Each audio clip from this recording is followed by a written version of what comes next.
What's going on, guys, and welcome back to my fish tank vlog.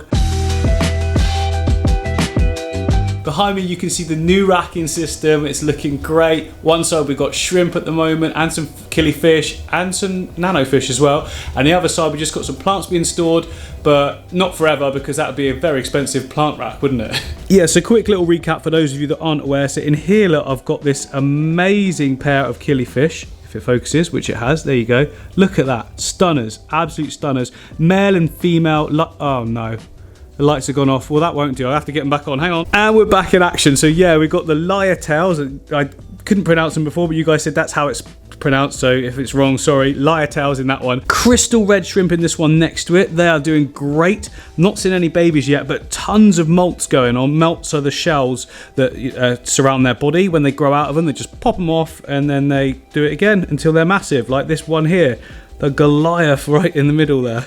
What a beast. Anyway, so I haven't actually fed these guys specialist food yet because I was waiting for someone to come in, but it's now arrived. So let's get it in this little tray thing. This guy's gonna have to come out because otherwise you're gonna get it fall on your head. So when I was at Aquarium Gardens, I got this Denelay Shrimp King stuff. I don't know if it's any good or not, but it had 5 in 1. So it's got all like different kinds of things like minerals, proteins, complete leaf mix, and snow pop, whatever that is. Anyway, I'm going to put one of each in that little tray, feeding tray, and then just see what they like.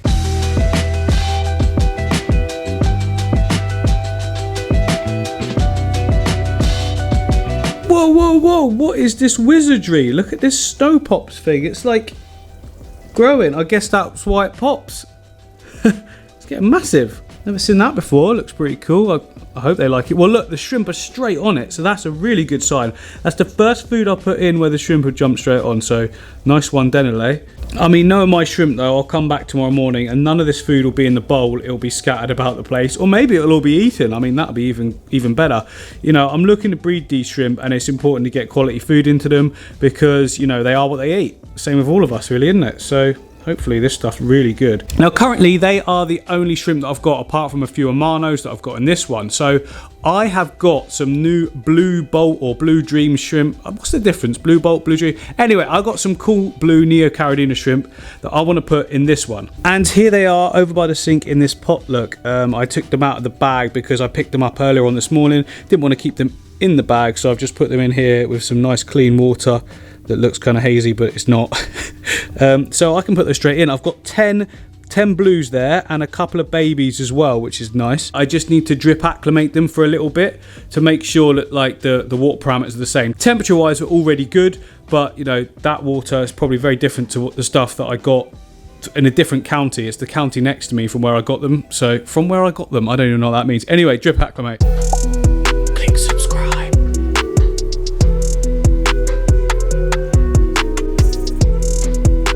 So they're all drip acclimating fine. I've just looked over. Oh my goodness, the shrimp are loving this. Is it attracted every single one? No, there's one little guy I can see back there still. Come on, son, get involved, get into the party. These guys, look, they're loving it. Oh, that's awesome. Really, really good. Nice big feeding, and surely this is going to bring on some like breeding action, get some eggs and everything. We've definitely got male and female mixes in here. Like that one, not that one in the front, the one just next to it behind, that's definitely a male. So you see how the way it's got that sort of curved back to it that curves downwards. The one in the front that's got that little bubbly roundedness to the bottom.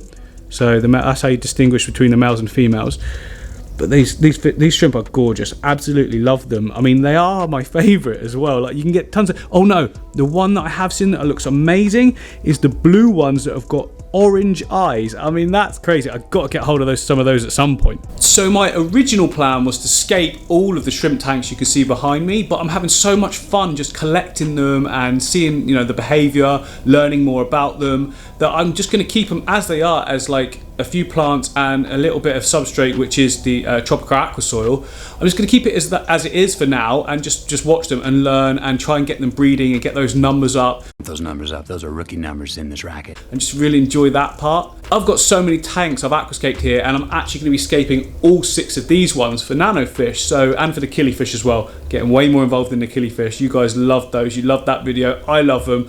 I've actually ordered more. I've just got to wait for them to arrive as well. No prizes for guessing the ones I ordered. I told you in the last killifish video it was my favourite ones. I found them, I've got them, they're on their way. Not cheap either. Actually, the fish were cheap, but the shipping was like way more expensive than the fish, but that's all right. That's what you've got to do, isn't it? If you want to get specialist fish, you've got to order them online. It's just, there's no way around it. I've tried finding them in the stores pretty local to me, within like an hour's distance, but there doesn't seem to be any. So ordering online, only option. Some of you guys in the comments have said good things about ordering online, so that's great as well.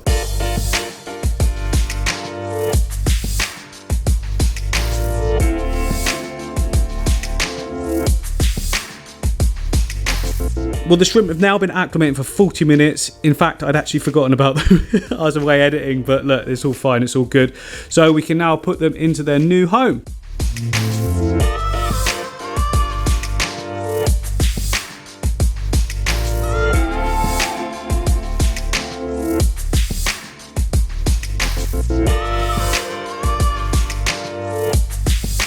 Haha, yes, well, they're in. But it's difficult to see on this substrate.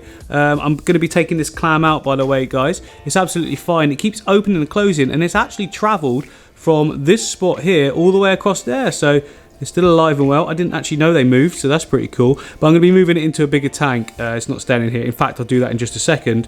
But I think I'm going to give these guys some food, because these guys over here, the crystals, are still going absolutely nuts, all of that food. So I'm going to put some in here as well. Now, there's not as many shrimp, so I'll just put half the amount. And also, I haven't got a tray, which is annoying. Well, not a tray, but, you know, a dish, a feeding dish. I'm going to order a few more. Definitely am. Well, I've got 6 tanks here, so I need 6 dishes, don't I?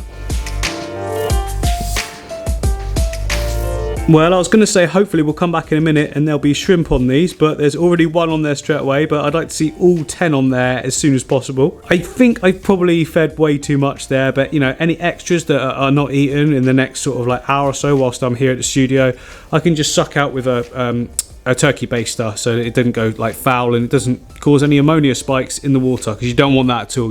Uneaten food will cause this. They're sensitive things, these shrimp, so you don't want ammonia spikes at all. And the award for the most obvious thing to say goes to me. Of course, you don't want ammonia in your tank. Killifish update, guys. The lyre tails are actually doing really, really well.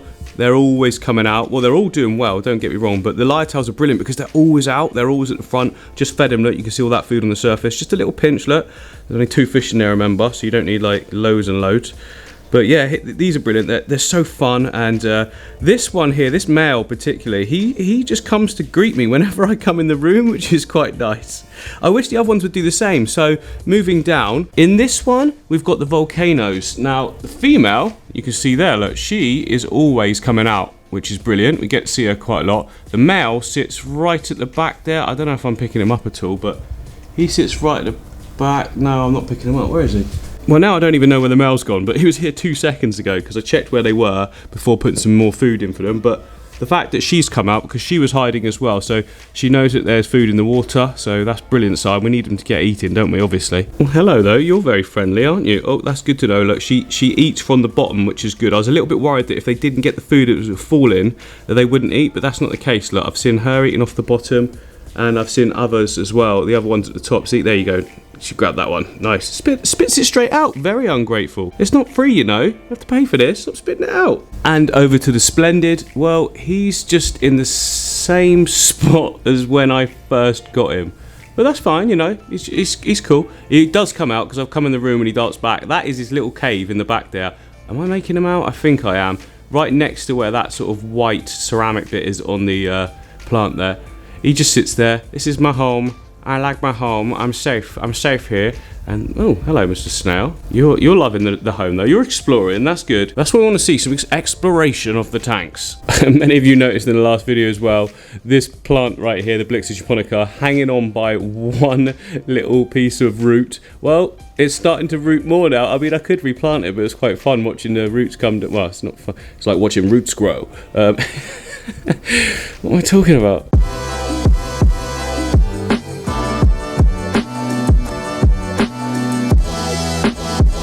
Now, since I started making this video, I actually rescaped one of the shrimp tanks, the Crystal Reds. You would have seen that probably on the build video on Saturday. If you haven't, go look at my channel page with the list of video. Yeah, just click something somewhere.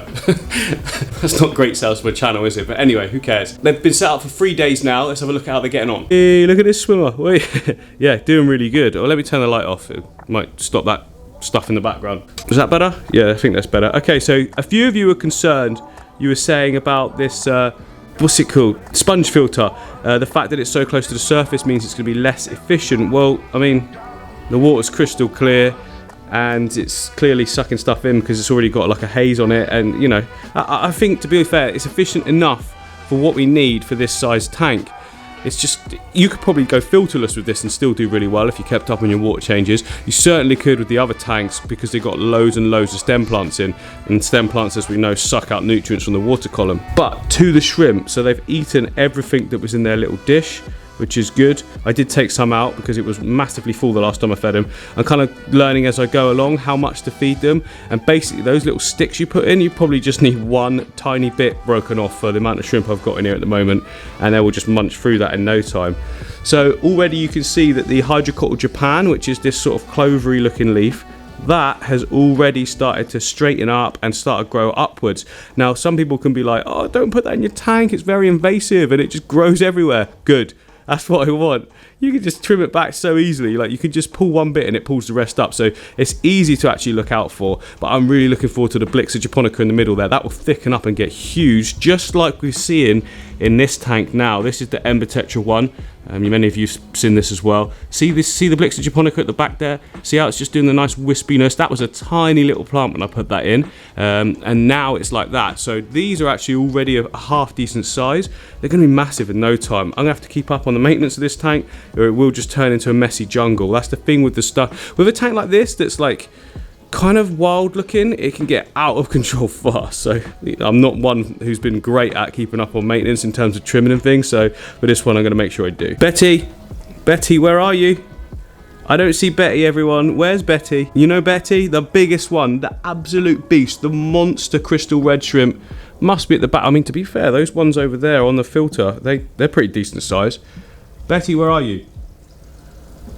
Ah, she's probably hiding.